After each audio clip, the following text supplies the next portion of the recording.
El turismo de la Comunitat Valenciana vuelve a estar presente en Fitur. En esta 32ª edición se ha optado por la apuesta por el turismo cultural como complemento a la oferta tradicional. El presidente de la Generalitat, Alberto Fabra, ha asistido a este importante evento en el Día de la Comunitat, defendiendo la imagen atractiva y potente del turismo valenciano como referente nacional e internacional.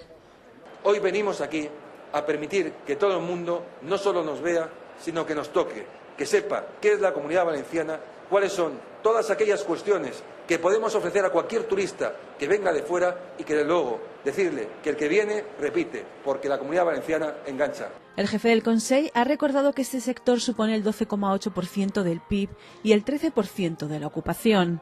Además, ha destacado que la Comunitat ha incrementado un 5% el número de turistas con respecto al año anterior en los primeros 11 meses del año.